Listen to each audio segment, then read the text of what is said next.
Impeccable.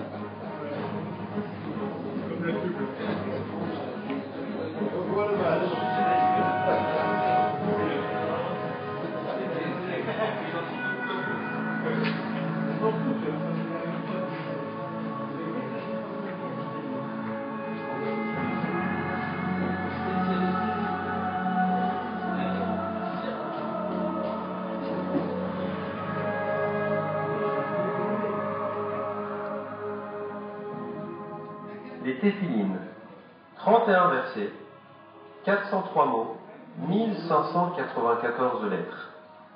Ukshafta meot al yadecha, ve'ayu letotafot ben enecha. C'est une mitzvah de la Torah que de mettre chaque jour les téphilines du bras et de la tête. Celui qui met les téphilines chaque jour a une promesse d'avoir part au monde futur, mérite le prolongement de ses jours, est considéré comme avoir accompli toute la Torah et voit ses fautes pardonnées.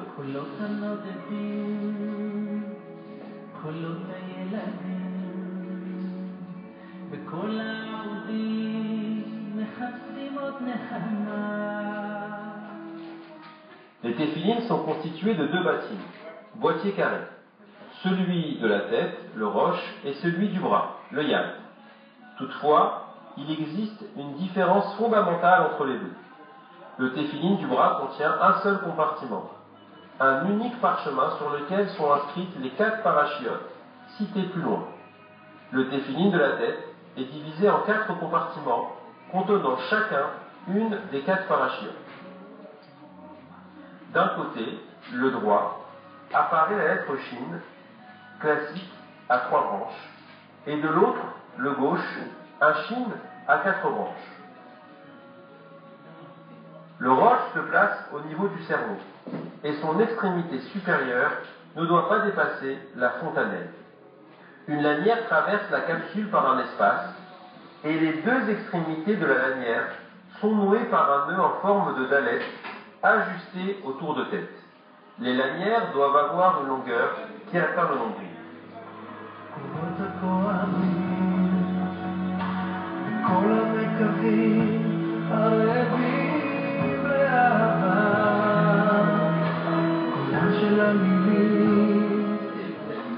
Plusieurs choses sont appelées hôtes dans la Torah. Les téphilines, les mezuzot, les tzitzit, la brit mila, le Shabbat et les yamim tovim. Chaque juif doit porter sur lui 2 témoins de son identité juive. Ces signes sont censés nous rappeler notre lien avec Hachem.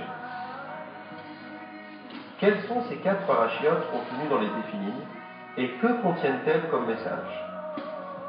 Nous avons affaire à 4 passages qui contiennent des vérités fondamentales de la Torah. Nous avons l'habitude de les placer dans l'ordre de la Torah. Ce sont les téphilines Rashi.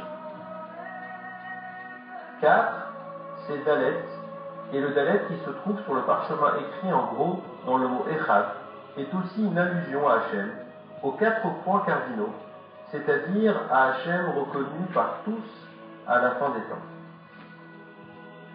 C'est aussi la raison pour laquelle le Shin qui symbolise la Shekhinah et qui se trouve sur le téphiline du front va en progressant en passant de 3 à 4 bras.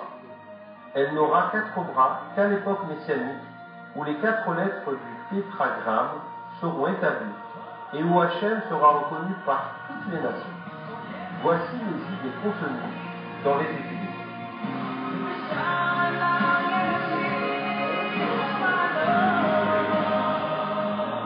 Le peuple juif doit sa naissance à Hachem, qui l'a sauvé d'Égypte miraculeusement. C'est pourquoi notre famille, nos biens, sont consacrés à Hachem. Les miracles vécus en sortant d'Égypte et à d'autres reprises dans l'histoire sont pour nous l'expression claire de la protection divine envers le peuple juif. Nous devons donc nous renforcer pour nous engager entièrement dans la Avodat Hachem avec confiance. L'affirmation de notre foi sincère en Hachem et de notre accord de laisser Hachem faire partie de nos vies, même dans les petits détails. Il existe une providence divine qui punit le mal et récompense le bien. Il faut scrupuleusement respecter les mitzvot et ne pas s'écarter du chemin de la Torah, au risque de le payer cher.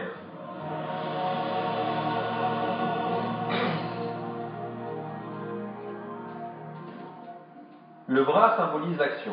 Nous allons enchaîner, entéphiliner, pourrions-nous dire, cette partie du bras à l'aide de la lanière en cuir. Celle-ci ressemble à une laisse qui nous relie à notre maître, le créateur du monde. Grâce à elle, nous ne pouvons plus nous égarer, perdre notre chemin, car nous sommes liés à notre bien-aimé. Quand bien même nous nous éloignerons un peu trop, la lanière du téphiline nous ramènerait à lui. Le téphiline du bras est donc le moyen que nous avons de nous rattacher à cette vérité. Que puis-je sans toi, Hachem? D'où puiserais-je la moindre force en ta présence? Rien n'est le fruit de mes efforts, tout provient de ta volonté. C'est ce que nous symbolisons par Netilat Yadayim en élevant les mains à hauteur de la tête. Cela signifie que nous cherchons à faire que nos actions, les mains, soient à la hauteur de nos pensées, la tête. Nous voulons donc élever nos actions.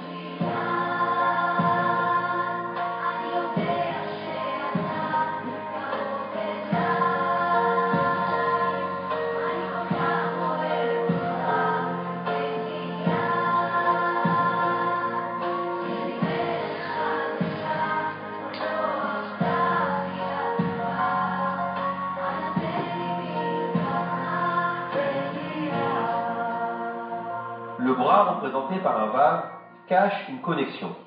Laquelle? Celle avec Hachem. Nous sommes en train de dire que le bras, l'action purement physique, engendre un lien avec Hachem. C'est par nos actions que nous nous lions à notre Créateur.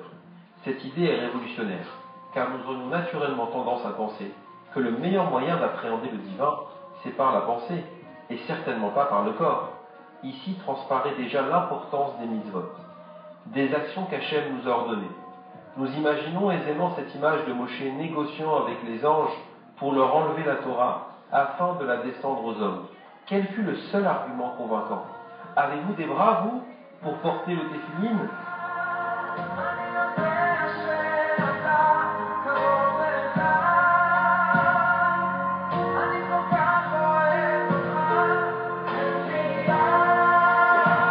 Lorsqu'on associe le shin du téphiline de la tête au dalet du nœud du roche et au yud du nœud du yad, on obtient le nom shakai, qui est l'expression de la toute-puissance divine. Les nœuds ont eux aussi un sens profond. Nos grands-mères avaient l'habitude de faire un nœud dans le pan de leur tablier ou sur leur mouchoir afin de se rappeler quelque chose d'important. Les nœuds des téphilines nous rappellent notre lien éternel avec Hachem. Ce sont des nœuds spirituels qui renforcent notre relation avec lui. Si l'on devait résumer cela en une phrase, l'on affirmerait « Je ne sais qu'une chose, c'est ce que je ne vois pas ». La connaissance empirique et la science en général fondent leur théorie essentiellement sur l'observation et l'expérience. Et nous affirmons plusieurs fois par jour « Hachem Elokeinu, Hachem Echad ». Nous reconnaissons donc la vérité divine et il n'y a rien de moins palpable ou visible que cela.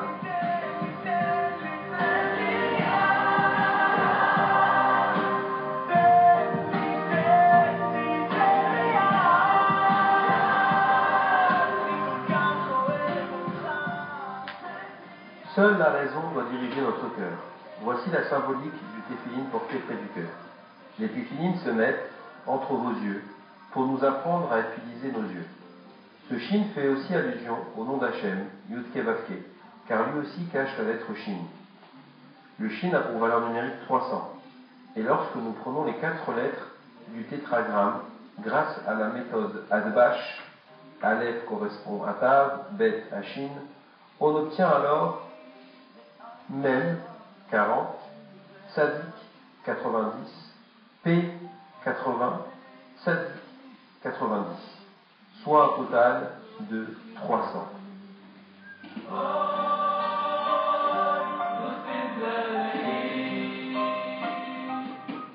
Le Shin se cache donc derrière le nom d'Hachem. Et c'est peut-être cela le sens de « Ils verront le nom d'Hachem sur toi et ils te craindront ». En voyant la lettre Shin, ils voient le nom d'Hachem, et cela fait frémir les nations. La notion de lien se retrouve dans le mot Ukshartem, qui signifie nouer, lier, unir. Le lien se dit Kesher, qui a pour valeur numérique réduite 6. Or le 6 est également la valeur numérique de la lettre Vav, qui est la lettre de la connexion par excellence. En hébreu, le Vav est la conjonction de coordination. Et C'est d'ailleurs aussi dans le nom d'Hachem, à 4 lettres, la lettre qui fait le lien entre les mondes supérieurs et le monde d'en bas. Le Tefillin a pour objectif principal de nous lier à Hachem le plus solidement possible. Et quel moyen de communication peut se passer de fils, câbles, électriques, lignes téléphoniques?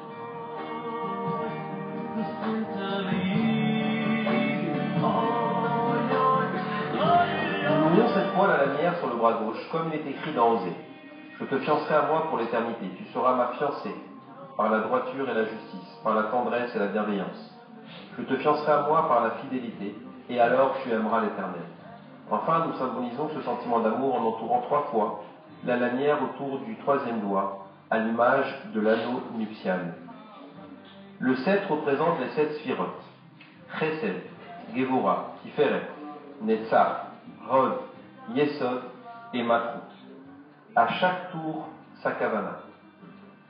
Chesed, la bonté représentée par Abraham, qui est la mida par excellence qui définit Hachem.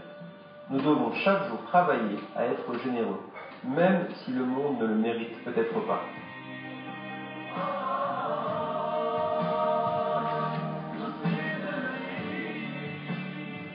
Gvura ou retenue, représentée par Yitzhak, qui nous invite à instaurer les limites.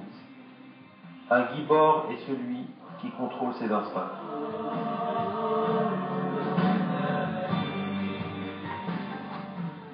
Tiferet, l'harmonie représentée par Yaakov, qui est l'équilibre parfait entre différents éléments.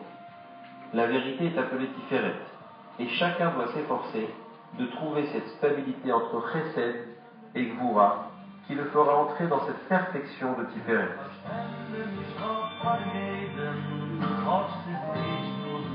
Ces 3 sphirotes représentent un premier groupe. Elles sont représentées par la partie supérieure du corps. Netzach, l'éternité, la vision à long terme, représentée par Moshe Rabbeinu, correspond à la Torah écrite qui fonde un lien éternel entre le peuple juif et Hachem. Nous apprenons du Netzach que nous devons fixer des objectifs dans notre vie, avoir sans cesse des buts à atteindre dans notre limite, et ainsi devenir meilleur. Hod, où la beauté présente l'aspect agréable, la politesse, les bonnes manières, la courtoisie, est représentée par Aaron HaKohen. Chacun se doit d'être agréable dans ses relations interpersonnelles. Hod est aussi à rapprocher de Oda, remercier. Nous devons apprendre à être reconnaissants envers Hachem, mais aussi envers chacun qui nous procure un bien quelconque. Yesod, le fondement, est représenté par Yosef Hatzadi. C'est le moyen d'insérer la Kedusha dans le monde. C'est un canal qui relie Hachem à son monde. Veillons à la sainteté dans nos habitudes alimentaires, dans nos propos, dans nos relations aux femmes. Ce qui détermine la petite coûte d'un homme, c'est sa capacité à résister à la séduction féminine, comme l'illustre l'histoire de Yosef avec la femme de Potiphar. Plus un homme excelle dans ce domaine, plus son niveau de Kedusha s'élève. La Shmirat Enaim, dont nous avons parlé plus haut, fait partie de cette spira.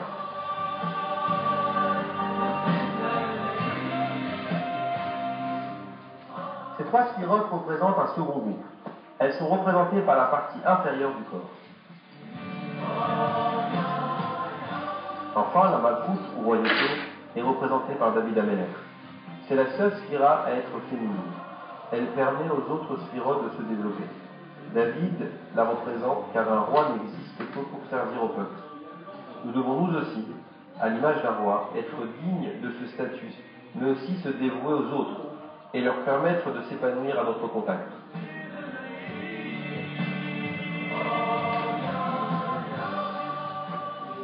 Voici les cavanotes extraordinaires que nous devons nous habituer à insuffler dans nos vies.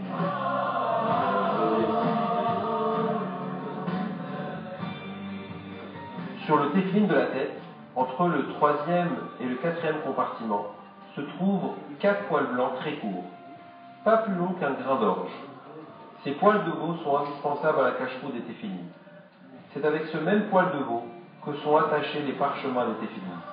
Que signifie donc ce poil de veau? Que vient-il faire ici? Ce poil fait certainement allusion à l'âme animale qui est en nous et qui s'oppose souvent à notre neshama. Il nous rappelle une des fautes les plus graves du peuple juif, celle qui a failli être la cause de notre disparition, la faute du veau d'or. Il y a au moins 3 poils, car l'âme animale s'exprime à travers 3 canaux différents, la pensée, la parole et l'action. C'est également la raison d'être des 3 tfilotes, Shacharit, Mincha et Arvit. Il faut contrer le Yetzer Hara sur ces 3 tableaux. En enroulant les lanières, nous faisons prisonnière cette nature animale en nous, afin de laisser la Neshama s'exprimer. Le corps physique doit être le serviteur de l'âme spirituelle, et non l'inverse.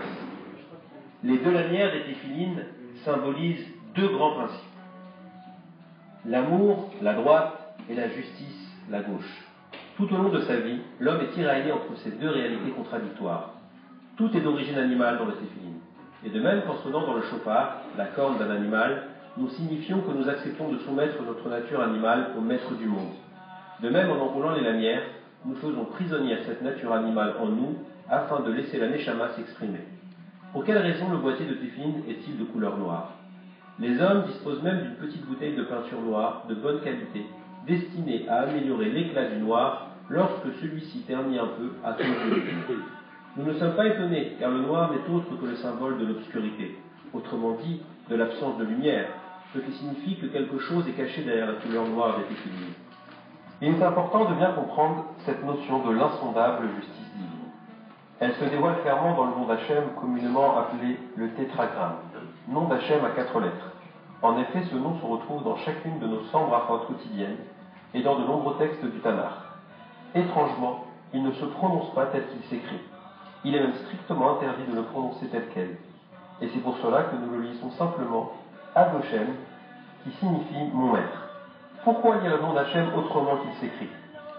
Ce nom Yudke Vavke, dans son essence, symbolise la miséricorde, la bonté la plus parfaite. Or, la conscience que tout ce qu'Hachem fait ou envoie n'est que bonté et difficilement accessible. La raison en est la souffrance humaine. La souffrance déforme notre vision de la vérité. Nous savons qu'Hachem est à l'origine de tout ce qui se passe dans notre monde, même des petites choses. Mais il nous est plus difficile d'accepter l'idée que ce n'est que du bien lorsque nous ouvrons un livre sur la Shoah ou autre. La couleur noire du téphilin est l'acceptation quotidienne du juif d'être dans le noir, dans le sens où les desseins divins ne lui sont pas dévoilés. Personne ne comprend la justice divine.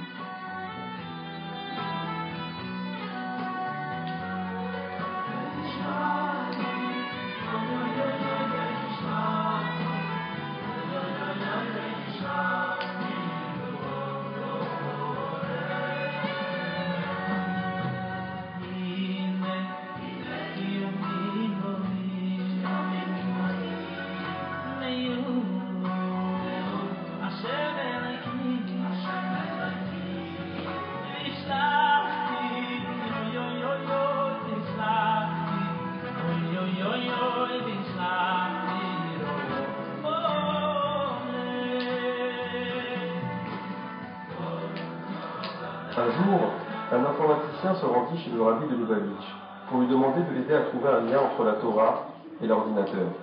Le rabbi lui répondit instantanément: les téphilines. En effet, en observant toutes ces machines que nous utilisons au quotidien, que voyons-nous? Des outils de travail, certes, mais si nous y regardons de plus près, nous découvrirons des fils invisibles, des câbles qui relient ensemble ces différentes machines afin d'obtenir un travail synchronisé, organisé. De la même façon, certains fils sont in, c'est-à-dire à l'intérieur, peu visibles mais indispensables à notre bon fonctionnement, à nous les bénis Israël. Ce sont les téphilin. Or, vous remarquerez que nous vivons dans une génération qui cherche à faire disparaître le maximum de fils. Car les fils, c'est encombrant, ça prend de la place, ça gêne. Les sans-fils arrivent sur le marché. Et c'est comme si la technologie moderne criait: stop à la connexion avec Hachem, nous voulons être libres, n'avoir aucune contrainte.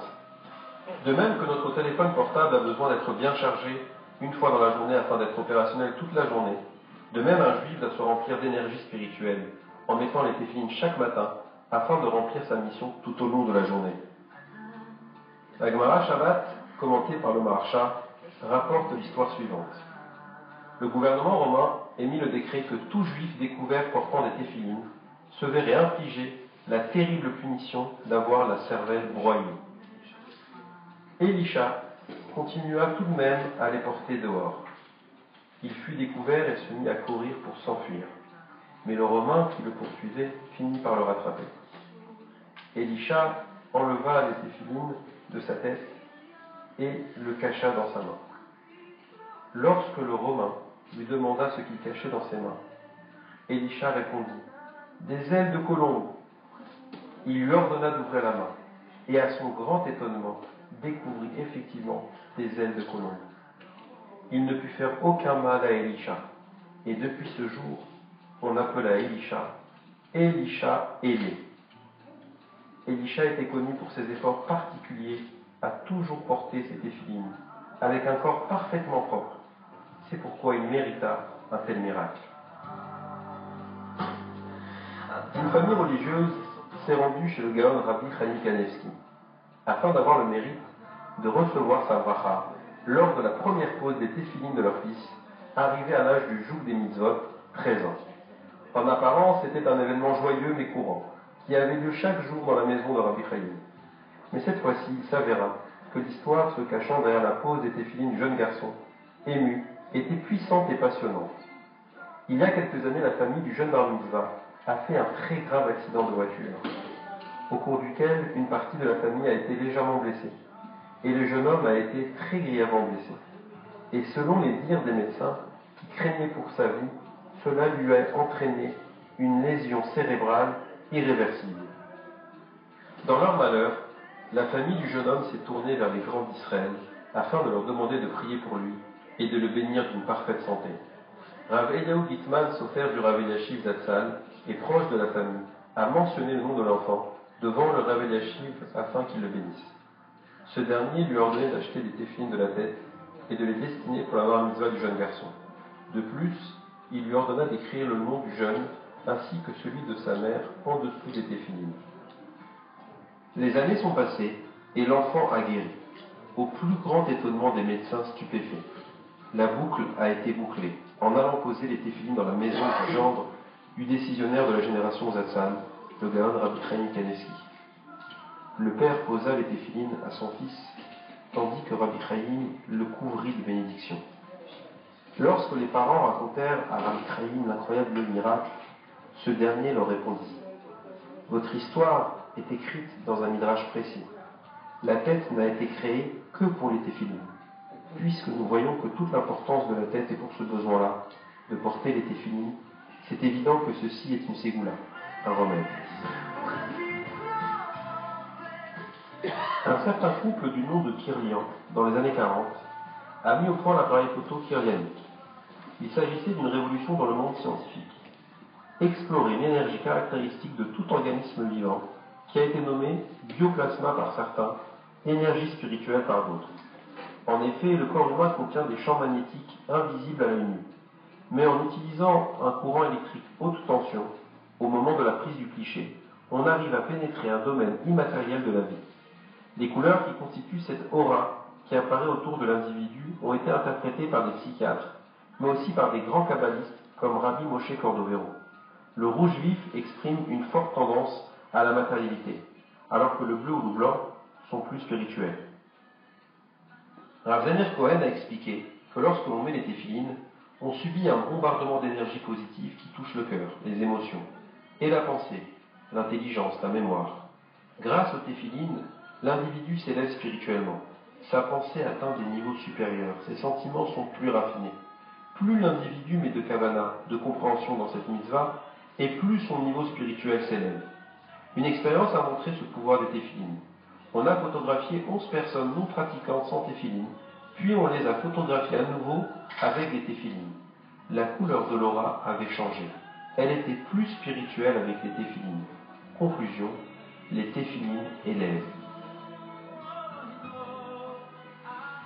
Un des plus grands spécialistes de l'acupuncture, Steven Schramm, a montré une concordance parfaite entre les points de piqûre en acupuncture et les endroits du corps où l'on pose les téphilines. L'acupuncture a développé l'idée que l'individu peut s'élever spirituellement et purifier sa pensée en utilisant des zones de piqûre bien précises. Stephen Schramm lui-même a dit « Je ne peux pas expliquer la raison pour laquelle la tradition juive, vieille de plusieurs millénaires et qui n'avait aucun lien avec les traditions chinoises, a pu fonctionner selon des procédures recommandées par la médecine chinoise. » En effet, l'ordre dans lequel on pose les téphilines correspond parfaitement aux recommandations de la médecine chinoise.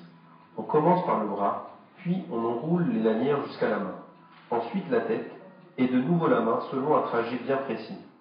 Stephen Schramm est obligé de conclure que les téphilines constituent un moyen sûr pour purifier l'âme et produire une harmonie mentale. Il ne savait pas qu'Abraham avait renvoyé ses fils, nés de Kétoura dans sa vieillesse, vers Kédem, l'Orient, en les munissant de cadeaux précieux, connaissances spirituelles élémentaires diverses, énergie qui circule dans le corps humain, zone de réflexivité du corps humain.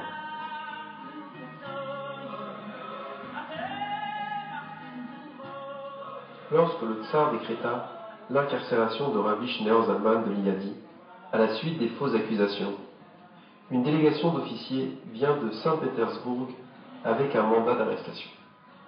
Le chef des officiers entra brusquement dans la maison du rabbi, ouvrit la porte de son bureau et s'apprêta à l'arrêter. Le visage pétrifié, le souffle coupé, il ne put franchir le seuil de la porte. Devant lui se tenait le rabbi, revêtu du talit et des téphilines. Saisi d'une crainte inhabituelle, le chef des officiers referma doucement la porte. En sortant, il informa la famille qu'il avait été chargé par le tsar d'arrêter le rabbi et de l'emmener à Saint-Pétersbourg. L'un des chassidim demanda au rabbi pourquoi le chef des officiers avait eu si peur en le voyant revêtu des téphilines. Le rabbi lui répondit « La Torah dit explicitement « Lorsque les peuples de la terre verront que le nom de Dieu est invoqué sur toi, alors ils te craindront. » Et nos sages expliquent « Cette crainte provient du téphiline de la tête. » Le chassid persista. « Moi aussi je mets les téphilines, mais les goïms n'ont pas peur de moi. » Le rabbi rétorqua. « Nos sages précisent, ce sont les téphilines dans la tête, et non pas sur la tête. Autrement dit, lorsqu'on ne se contente pas seulement de mettre le téphiline sur la tête, mais que l'on grave aussi le contenu du téphiline dans la tête, à tel point que l'on pense sans cesse au sens de la mitzvah du téphiline, alors certainement les goïms auront peur de nous. »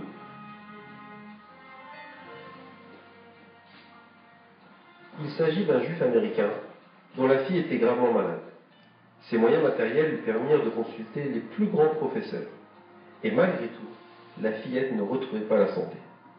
Le père regardait sa fille souffrir, désespérée et le cœur brisé. L'un de ses amis lui conseilla de demander la bénédiction du rabbi de Lubavitch.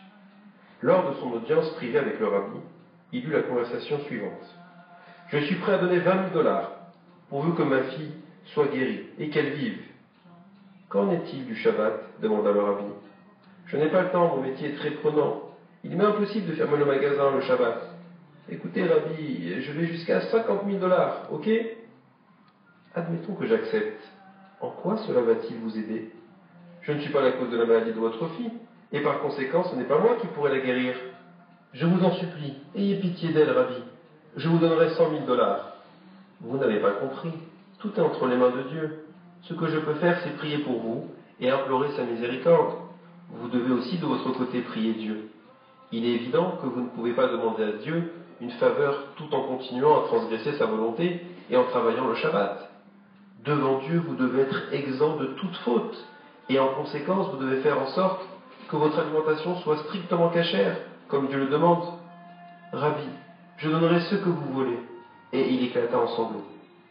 Gardez votre argent, on n'achète pas Dieu avec de l'argent. Rentrez chez vous, cachérisez la cuisine, mettez des mésodes à vos portes, commencez à mettre les téphilines et respectez le Shabbat. Par les mérites de toutes ces mitzvot, Dieu enverra la guérison complète de votre fille. Le juif sortit profondément troublé.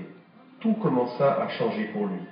Lorsqu'il eut mis les téphilines, pour la première fois après tant d'années de négligence, il alla voir sa fille à l'hôpital.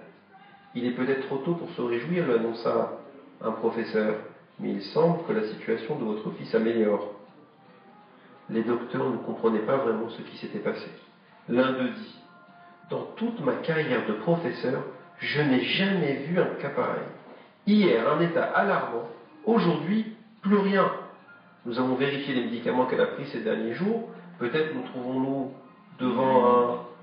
Je sais moi quel médicament l'a aidé à guérir. Les téphilines, dit le père, les yeux larmoyants. Téphilines? Quel genre de médicament est-ce?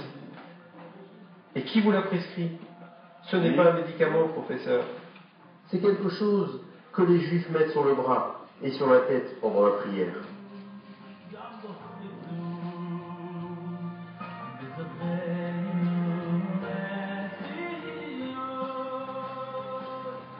Le chassid barbu contemplait le passager assis près de lui dans l'avion. Un homme d'âge mûr, légèrement chauve et sans doute juif. Je dois réussir à lui faire accepter de mettre les téphilines, pensa le chassid. Il se tourna vers son voisin, lui sourit et essaya d'engager la conversation. Mais la tentative échoua, car le chassid ne connaissait que très peu de mots d'anglais. Il essaya le yiddish, l'homme le regarda sans comprendre. Il essaya l'allemand, même résultat. Désespéré, il essaya le russe. L'homme le regardait en secouant la tête, il ne comprenait pas un seul mot. Puis il sortit de sa valise un petit sac de velours, d'où il tira des boîtes noires, les téphilines. Pendant que l'homme d'affaires assis près de lui l'observait, l'air fasciné, le chassid se tourna vers lui, respira profondément, et avec le peu d'anglais qu'il connaissait, il se désigna du doigt, puis désigna le passager et lui dit « Moi, juif, toi, juif ».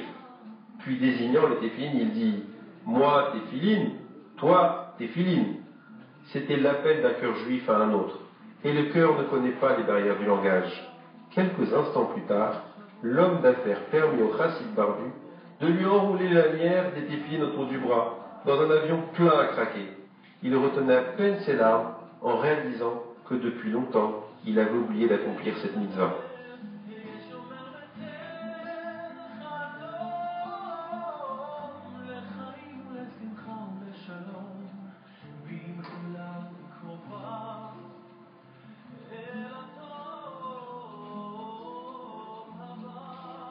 Alon Kirchner était né à Memphis, Tennessee, dans une famille tout à fait assimilée. En juillet 1976, raconte Alon, j'appris avec stupeur l'exploit de l'armée israélienne, grâce à laquelle une centaine de juifs avaient été sauvés d'une mort certaine à Entebbe, en Ouganda. De nouveau, mon étincelle juive se remit à briller. Et un soir, avant de me coucher, je me suis dit, Dieu, si tu existes, fais-moi signe. Dans la nuit, j'ai été réveillé en sursaut. La carte d'Israël qui était accrochée au mur venait de tomber sur ma couverture. Pour un signe, c'était un signe. Quelques jours plus tard, j'étais de retour en Israël. C'était en 1982, au moment de l'opération Paix pour la Galilée. On l'envoya sur le front, à la frontière libanaise. Nous devions nettoyer tout le secteur qui était rempli de terroristes. Dans un village près du fleuve Litani, nous sommes rentrés dans une maison. J'ai lancé une grenade dans la chambre et nous avons alors fait éruption tout en tirant. Soudain, j'ai senti sur mon cou le canon d'une arme et j'ai entendu le déclic. Mais la balle n'est pas sortie. Nous avons réussi à maîtriser le terroriste et à le neutraliser. L'arme qu'il avait utilisée était une mitraillette Kalachnikov. Je me connaissais en balistique. Je sais que tout fusil peut s'enrayer, mais jamais une Kalachnikov. Après cela, le commandant de mon unité, qui est pratiquant, m'a dit « Alon, tu dois remercier Dieu qui t'a sauvé la vie. » J'ai dit « Ok, bien sûr. » Et j'ai dit tout simplement « Thank you, God » dans ma langue maternelle. Mais le commandant a souri. « Ce n'est pas comme cela qu'on dit merci. Viens, je vais t'apprendre comment on dit merci. » Il m'amena dans sa jeep et me montra ses téphilines. Je n'avais encore jamais vu. « Mais les téphilines, dit-il, c'est un ordre. » Il était de très bonne humeur et il m'a aidé à les nouer autour du bras et de la tête. C'était tôt le matin. Je me tenais devant la jeep en pleine guerre du Liban, couronné de téphilines. Le commandant me fit répéter mot à mot le schéma Israël. Je fermai les yeux et je fus soudain pris d'un tremblement. À partir de ce moment, je sus que les téphilines étaient devenues partie intégrante de mon existence. Alon dirige un centre médical à Jérusalem. Il a toujours avec lui sa paire de téphilines et à chaque patient se voit proposer de faire la mitzvah.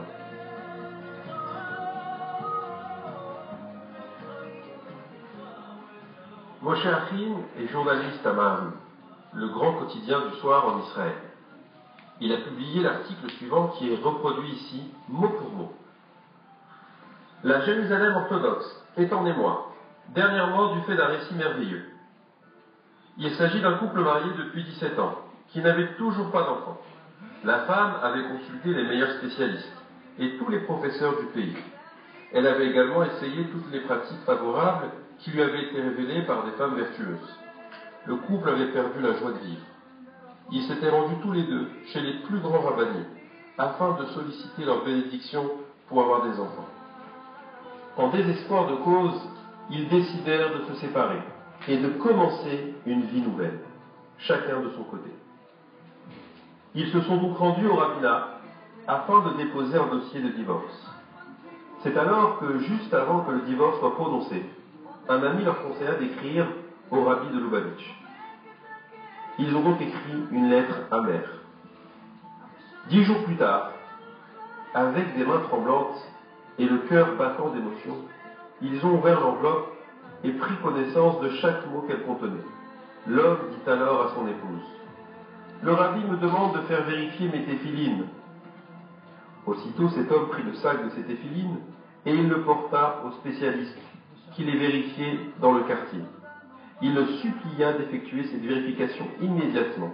Le sofer eut du mal à le comprendre. « Que se passe-t-il chez vous? Y a-t-il un incendie dans votre maison ?» Un instant plus tard, le sofer poussa une exclamation, saisit sa tête entre les mains et s'écria avec émotion: « Constatez vous-même, il manque un mot. Et quel mot? Rechem, la matrice. » Un verset de la Torah reproduit sur le parchemin des téphilines dit: « Sanctifie pour moi tout aîné, tous les prémices de la matrice des enfants d'Israël, des hommes ou des animaux, ils sont à moi. » Or, dans vos téphilines, le mot matrice a été omis. L'homme se mit à trembler de tout son corps. L'homme demanda au chauffeur de lui préparer les meilleures téphilines qu'il pouvait lui vendre. Quelques semaines plus tard, la femme avait une bonne nouvelle à annoncer à son mari.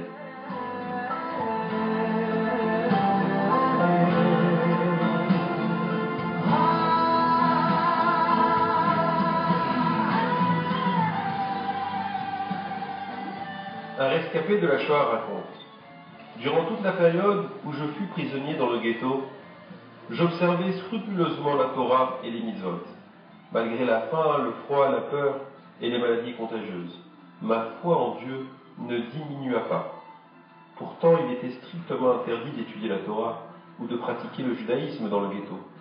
Quiconque était attrapé se voyait puni de la manière la plus cruelle. Je priais 3 fois par jour, je mettais les téphilines, chaque matin de la semaine. Je respectais le Shabbat et j'étudiais même la Torah. Quand les bâtiments du ghetto s'effondraient sous les bombardements intenses, nous avons fui d'une cave à l'autre. Je cachais une petite paire de téphilines dans mes cheveux, qui avaient bien poussé, afin de les garder toujours sur moi.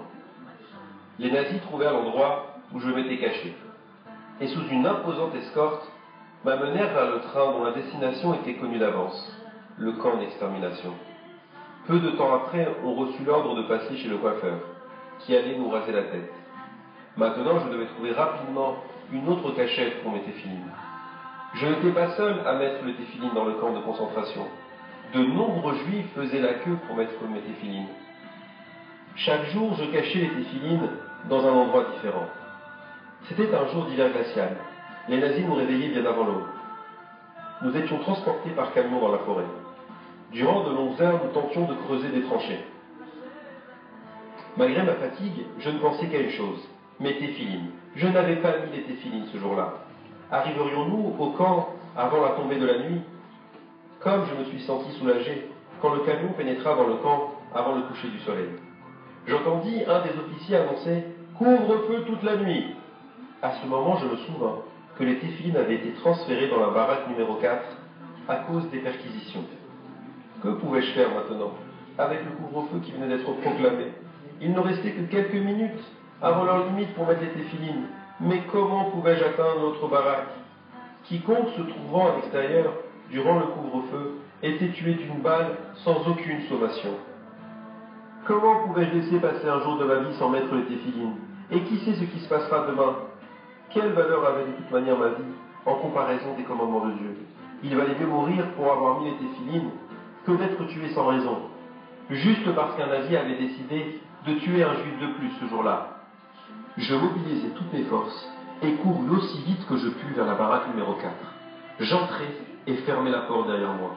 Dieu soit loué, nul Allemand ne m'avait remarqué. Je fis la queue pour mettre les téphilines. Il ne restait que très peu de temps. Les gens dans la queue ne récitaient que le premier paragraphe du Shema Israël et tendaient immédiatement les téphilines à l'homme derrière eux. Je fus le dernier à mettre les téphilines.